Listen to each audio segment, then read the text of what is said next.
Hello and welcome to the podcast. I'm Karen Weaver.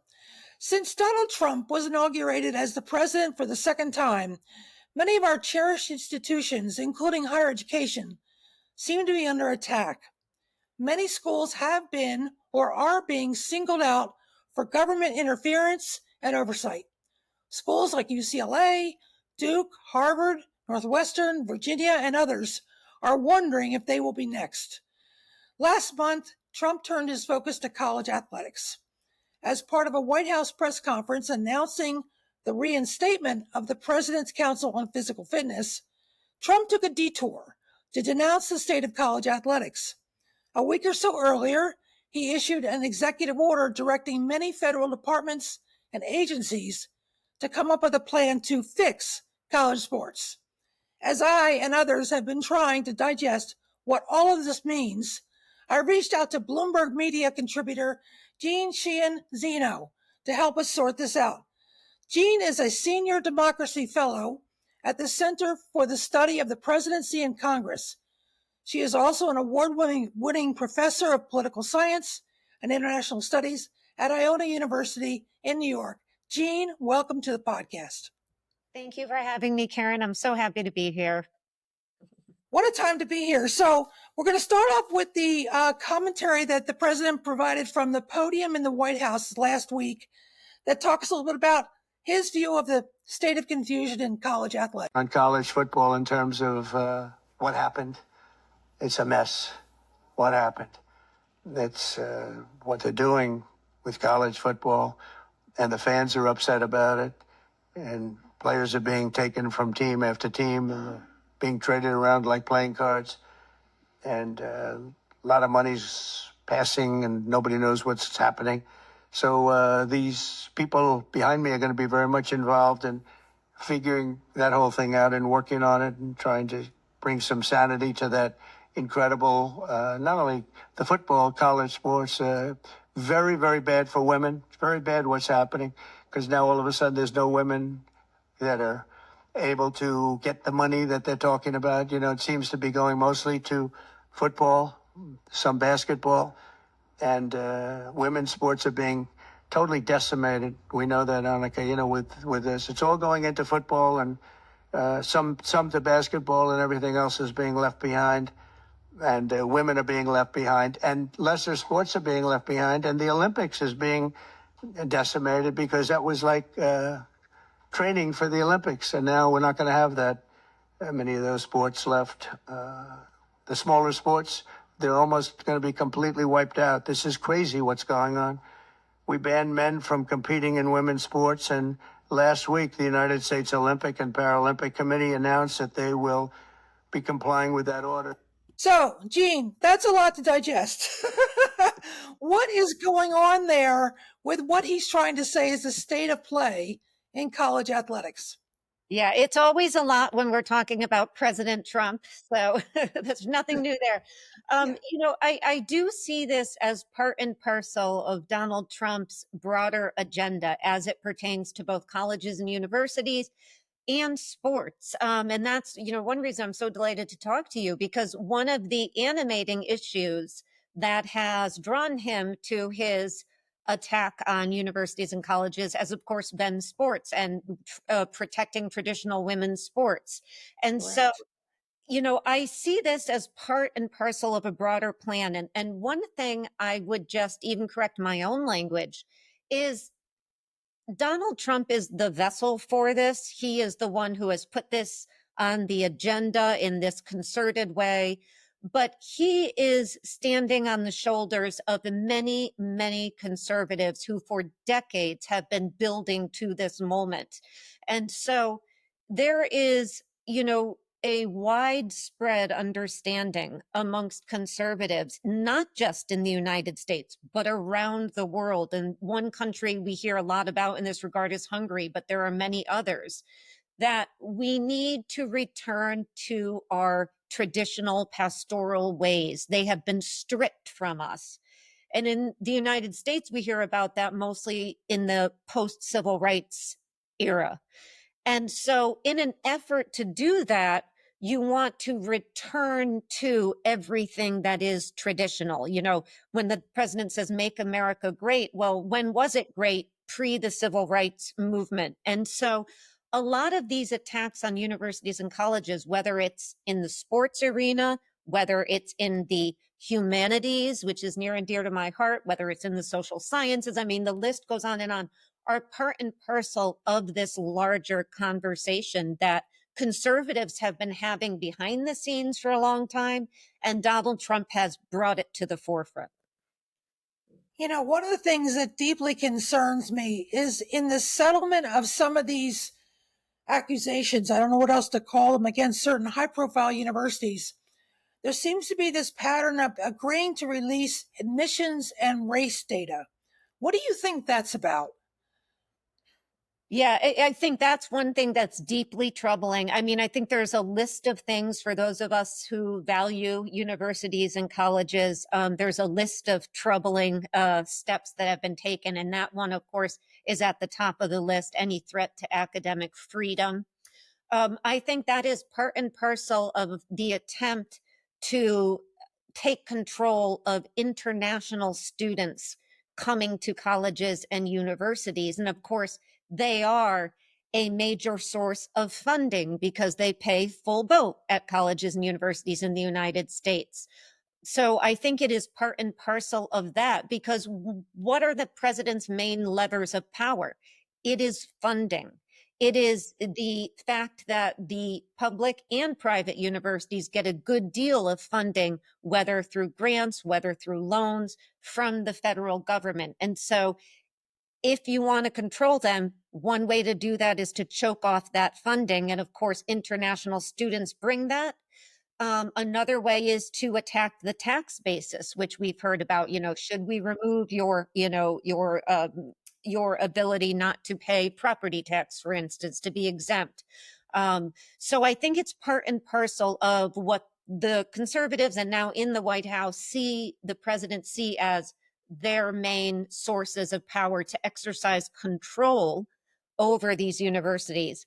But again, I would say it's also part and parcel of a larger plan that has been brewing for a long time, which is to raise a conservative elite in this country. And one of the arguments that, and there may be some truth to this, that conservatives have been making for a long time is these most elite of our institutions are moderate to liberal. And there's really no denying that faculty are moderate to liberal, if you just look at the sheer numbers. And so how do you raise a cultural conservative elite? You control these universities, which of course suggests a ridiculous amount of hypocrisy as it pertains to things like cutting down on anti-Semitism and the rest of the notions that they have put forward as the main reason that they are taking these steps at these colleges and universities. Would it be fair to say that this is not just about anti-Semitism, it's about the broader issues that you're saying? Absolutely. I think that there is no question that when you hear what they say are the major issues as to why they've taken these steps, it is to cut down on anti-Semitism. Having been like you at colleges and universities my entire professional life and spoken to so many people about this since this started, I can't think of one person I've spoken to who doesn't want to do the same. We want to address anti-Semitism in all its forms. We want to address any anti-Muslim, anti-Islam. And, we want to make these safe places and safe spaces for young people, faculty, community members to be. The idea that sure, we've all had problems at our universities with this, but this attack has gone much broader than that. Then they talk about protecting traditional women's sports. That's something that a lot of people have strong feelings about. There is a targeted way to do that, to have conversations with universities and to move forward, but that's not what we're seeing. So, when you look at what they're saying they're doing and what they're actually doing, there's just a wide gulf in between. And somebody used this example, which I think illustrates this. if you want to cut down on anti-Semitism truly on college campuses, you don't then fire 50% of the people in the civil rights office whose job is to investigate and to address these horrific problems, right? If it was really your goal, you maybe invest more in those people. You would hire more of them. So there is a hypocrisy that goes on here because, again, the goal is much broader than I think has truly been recognized on college campuses, where a lot of people, and I think there's a lot that's I will say collectively, should be our concern and all fault, haven't spent the time investigating and understanding what's been happening. And so it's really hit us in the aftermath of his second inaugural in a way. I think if we all look back now, we see it coming in a much more concerted way. I'm really glad you explained that, because I know people, lots of my colleagues and friends who work in higher education are so focused on what they need to do because there's so many pressing crises that it's hard to keep track of what he says and what he means and what he wants the Congress to do. And it seems like it's all coming at us 100 miles an hour. How do we just kind of sort through what we should be paying attention to right now?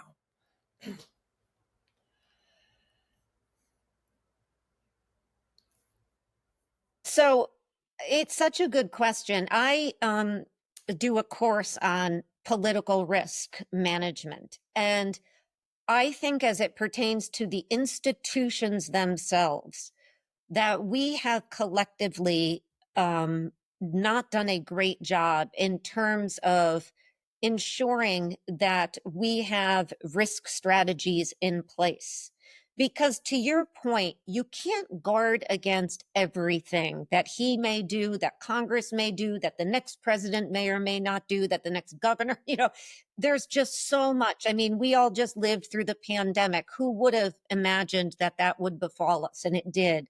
So one thing that surprises me is that our institutions in higher ed have not done a better job creating risk mitigation strategies, figuring out when we are at risk, where these minimum resources that we have, they're all limited, where they should go to combat what would be the greatest risk to our institutions. And so I think one thing that institutions like ours and other higher ed colleges and universities, they all have risk mitigation strategies.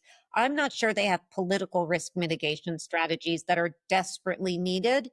And of course, that starts with really understanding and taking a look at ourselves, what is most valuable to us and what is most at risk, and then doing what we can to protect it. And, with risk strategy, if the crisis hits, and just as an example, hypothetically, if the crisis is Donald Trump is elected and we have a Republican Congress and they have the power to take these steps, it's almost already too late. So you have to act in order to protect yourself prior so that you can respond. So that's one of the few things I think colleges and universities have not done well. And Okay. just to give you an example of that, so much of the attacks that we see on colleges and universities have been on cutting off their funding. And whether that's Columbia, whether it's Harvard, I mean, so many institutions, Penn. And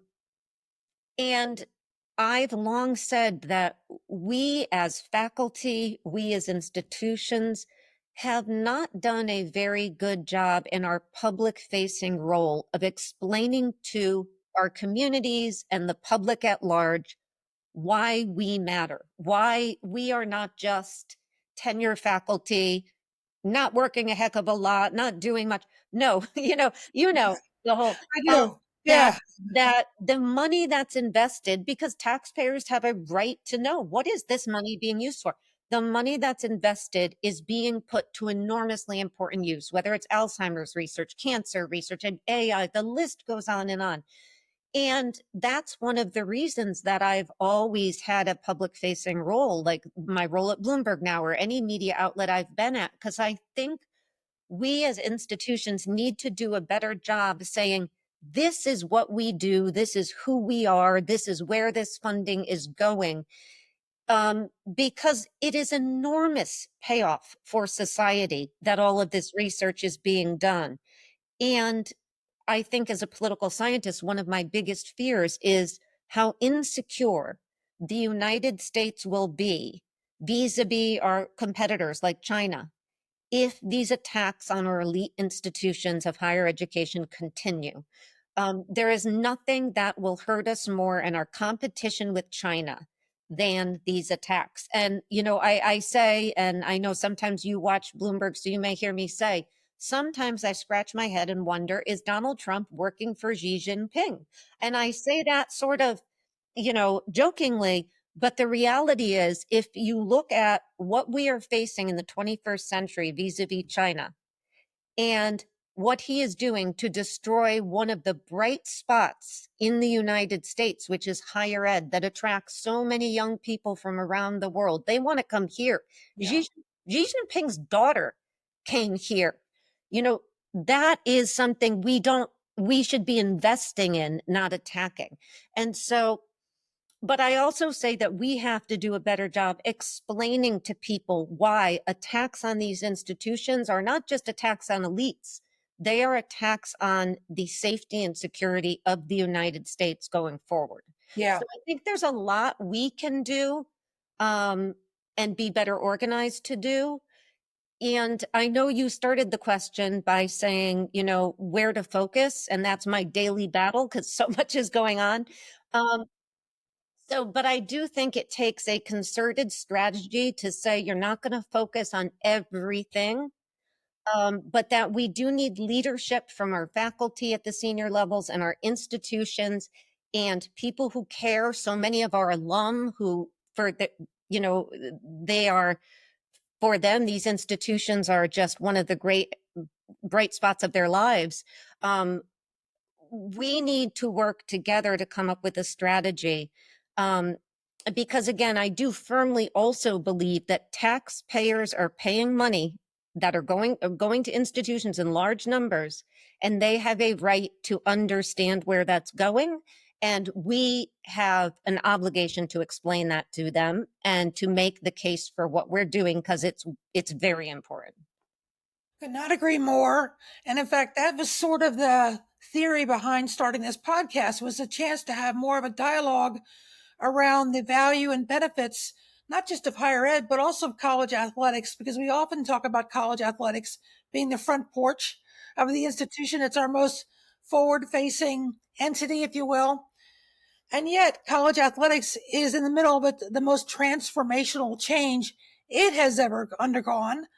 Because of this idea of starting on August 1st, we are now sharing revenues with athletes at the Division I level and a couple of Division II schools, but mostly Division I. That's an entirely different model than what I went to school with, perhaps when you went to school. And you went to UConn, I think so. You had some pretty good teams there.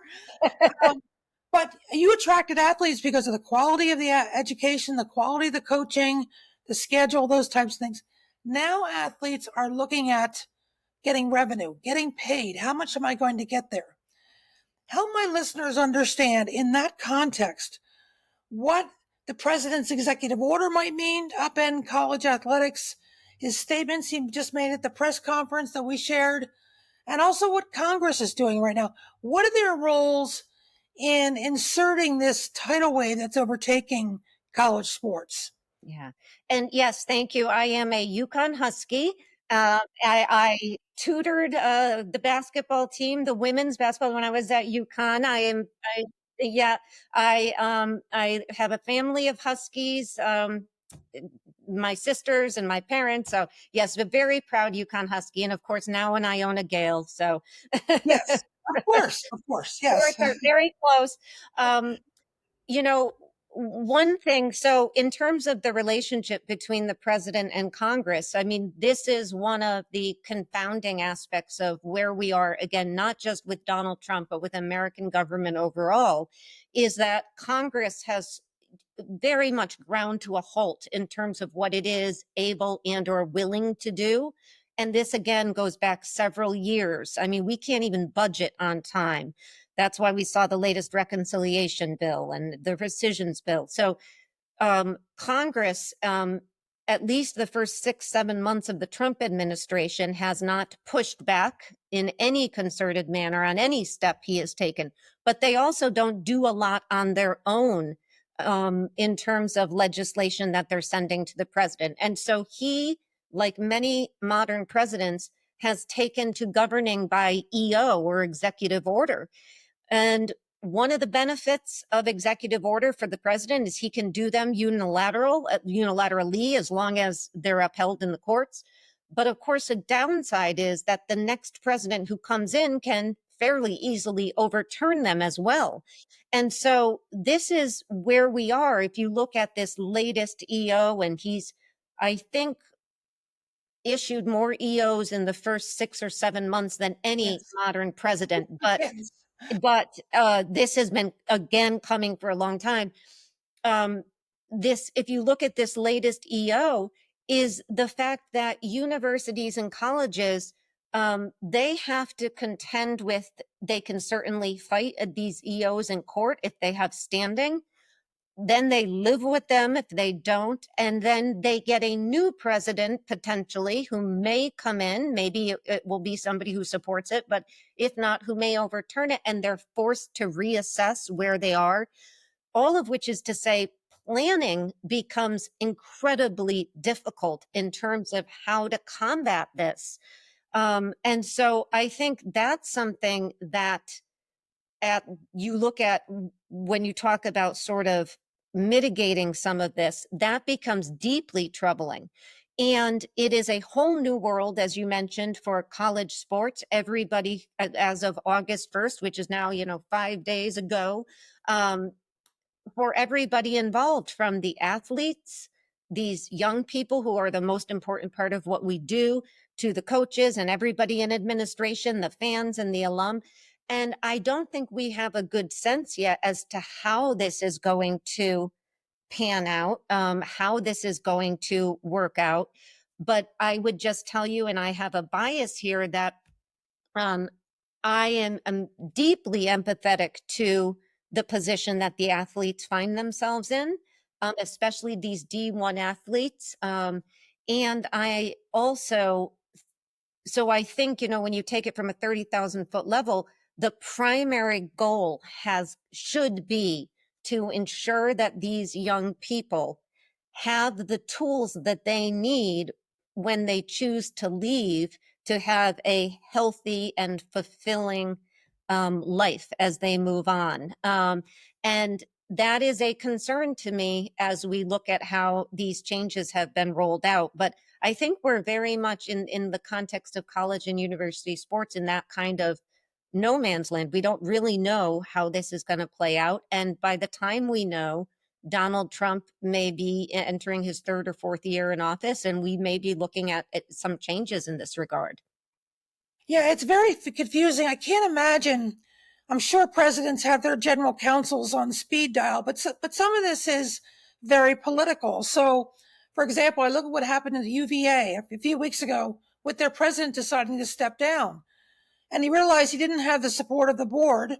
I think they call them the Board of Visitors there, because the board was appointed by the Republican governor.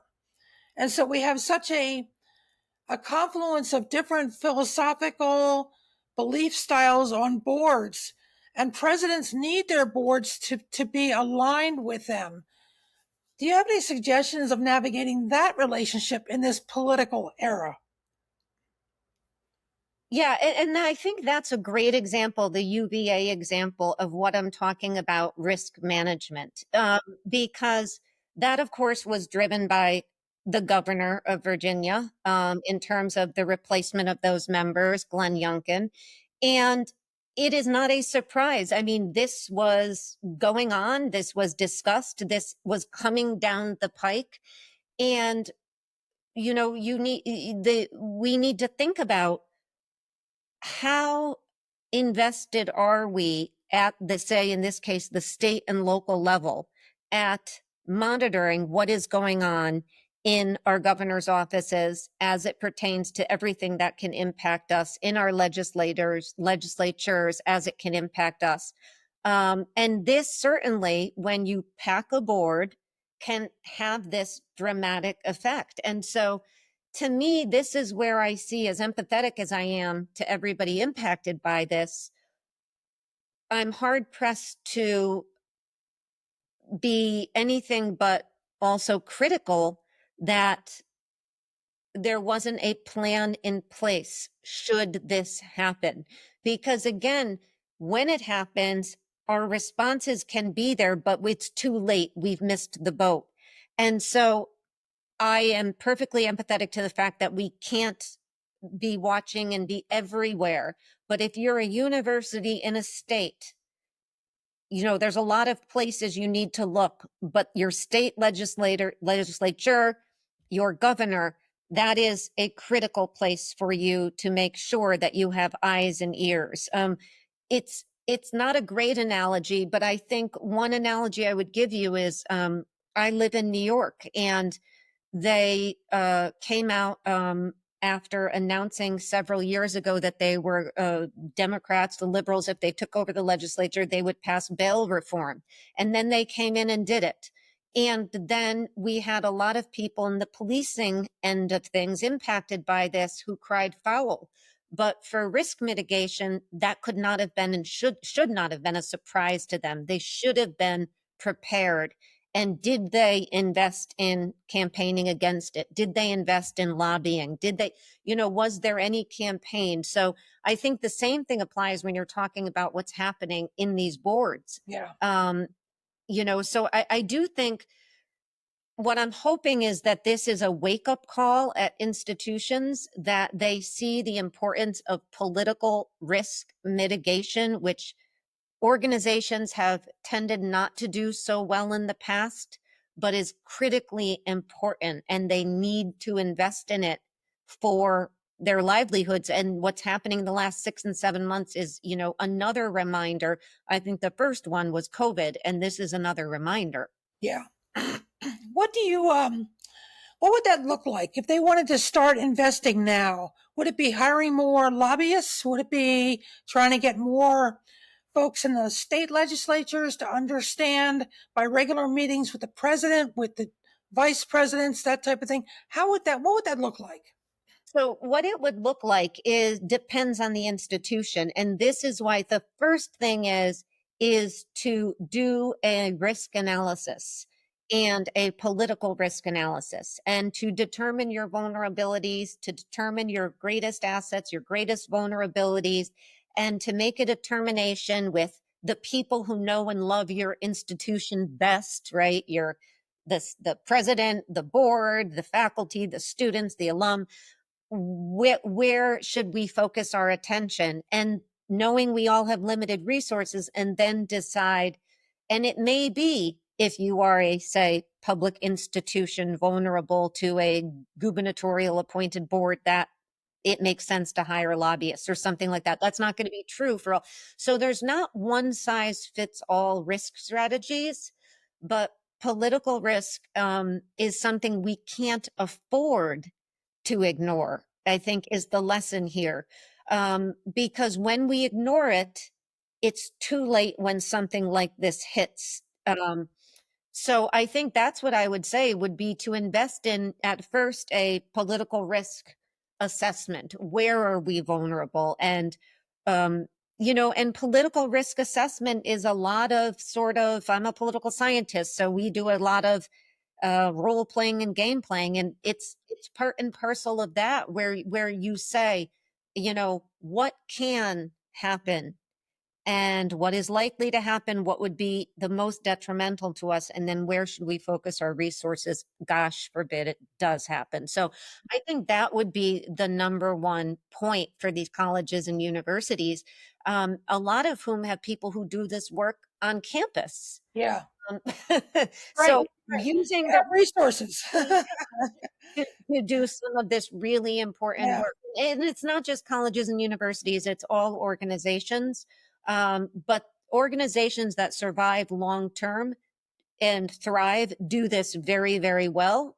And ones who don't perish because they can't survive, these black swan events, then they aren't prepared to meet the moment when we are befallen by these crises. Yeah, it's a great point. I hadn't really thought about it in that way, but I think you're right. You've got to have a contingency plan because we've had two black swan events in the last 5, 6 years. So it's been Exactly. crazy.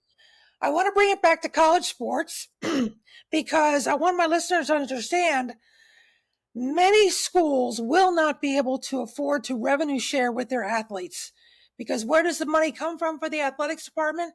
Student tuition and student fees. I don't know if that's what Iona is experiencing right now, but I know they've had a very successful men's basketball program over the years.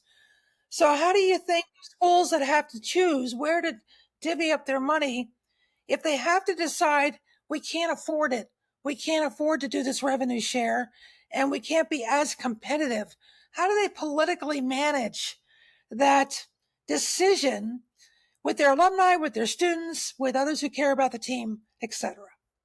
Yeah, I am so frightened about this very idea, because I think that this is what so many institutions, and unfortunately, it'll likely be the institutions without huge endowments, that have the worst of this. Uh, they're going to have to make some really, really tough decisions. And the likely decisions are going to be we've got to cut somewhere. And I will tell you, just speaking about, and I'm not involved in athletics at per se at Iona, but many years ago, Iona I lived through an Iona decision to no longer have our football team. And Yeah, right. I mention that only because that was, an incredibly devastating blow to those young people who had come to the university to study and to play, to be told all of a sudden, and I think the university handled it very well. But of course, it's incredibly, incredibly distressing to these young athletes, Absolutely. and to the coaches and to the staffs and to the parents. So, having lived through that, this is one of the things that I'm really frightened about is if and when these cuts come, and I unfortunately think they will, what does that do to these young student athletes? And this is what I mean. Our goal should be, first and foremost, what are we doing? We are trying to enrich their lives, and enrich the lives that they have going forward in the community. And when we have these revenue sharing and these other decisions that are made, um, what does that do? And I also, again, fear that the hits will come on the smaller tuition based universities and colleges who can least afford it. And that's distressing as well. So, I know that this is already happening, but one sort of rule about risk mitigation is to make sure that you are part of a collective that is working together, people who are similarly situated with similar concerns, so that you can discuss options. You can maybe share in some of the pain and some of the glory, right? It's the old idea of a union or some kind of group. And I think we have a lot of those in higher ed, but I think in this particular case, we have a lot of those in athletics. I think we're going to see the universities and the athletic departments turn to each other across college and university campuses as how can we address this? And I just raised one example. If college A has to cut X program, can we have some kind of consortium where the poor impacted athletes and coaches and staff can maybe benefit by going to this other institution that still has a program and vice versa? So, there's, I think, ways to mitigate some of the pain.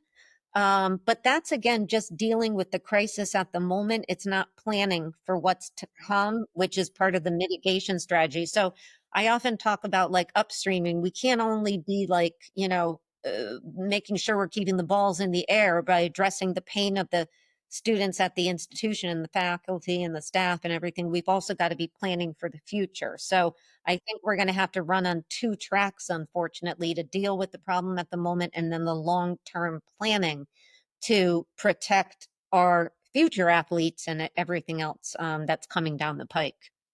I think that's the role of the athletic conference, right? Because you join, hopefully, peers, like minded, values are consistent. You join an athletic conference for those reasons.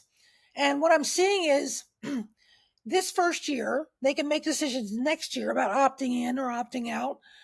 But most college conferences are in alignment and they're all deciding, okay, we're all going to do this. But we have to also realize that there'll be institutions that over the year realize it's too much. So what can we do to help our colleagues, if we still want them to be in the conference, mitigate, as you said, or try to navigate this next iteration? Should it be they have to change and leave the conference? That could be hard for travel, for academic competitiveness, athletic competitiveness. So I think what you're saying, that structure actually exists, but can we show each other that grace in the middle of all this? Exactly. And that's one of the things, like when you think about handling risk, is where do you have quote unquote friends and allies? Because none of us can address every crisis by ourselves. And so absolutely, the conferences are a perfect structural, important institution by which that pain, I hate to use that word, can be shared. And, one of the things I would also love to see, and I know the conferences are as strapped as all of us, but can they do anything to show grace to the institutions that aren't part of the conference for whatever reason? Can they, is there anything they could do, even by way of talking and communication? Because you do have universities that are out of conferences. And what can we do to support them? So, it's like the lifting all boats kind of idea. And you're absolutely right, though, that the structure is going to be critically important, maybe more important. And I'm no expert, obviously, in college athletics, but maybe more important than we've seen it in the past going forward. And so, that's incredibly important for everybody impacted by this. And again, what's to come in the future. Yeah, I could not agree more. One of the great models of lifting all boats is in the Big Ten, because they have an academic alliance as well as an athletic alliance. And so they share research, they partner with each other. Wouldn't you love to see more of that in athletics as well? Absolutely. And I love that example. That's a great example. And, that should be a model for all these and, for all the conferences. And of course, it's so important because there's a lot of goodwill towards athletics already. So there's no shortage of that. But it also engenders a lot more goodwill amongst every member of the community when there's that kind of interplay amongst the athletics and the research, so it just, there's no downside, in other words, to something like that, resource depending, if it can be pulled together. So it's a great example. Jeanne, I can't thank you enough. It's a pleasure to get to know you as a professor, as someone who believes, fully in this American experience and what we can be. Thank you for taking the time today. I really appreciate it. Thank you so much, Karen. I am delighted to talk to you. And please keep doing what you're doing, because these kinds of conversations that you're leading are, I think, one thing that we can all do to share with the rest of our communities and the rest of the world the work that's going on and the challenges and the bright spots. And, I have to tell you very quickly, I have just connected recently with the president of my alma mater at UConn, a first female president of UConn, Dr. Susan Herbst, who's lovely. And being able to reconnect with her, I spend my life at colleges and universities, but it just reminds me how important and formative those years I spent in stores were, and they've shaped my entire life. And so many millions of us have that experience. And that's why I think what you're doing is so important, because, we get busy with our lives, so we don't think about it. But when people think about the importance of that, and they're reminded in spaces like yours, it's an incredibly important thing for us to do for our universities and colleges, because we need to have these conversations. So thank you very much. Thank you. I appreciate it. Thank you. Good.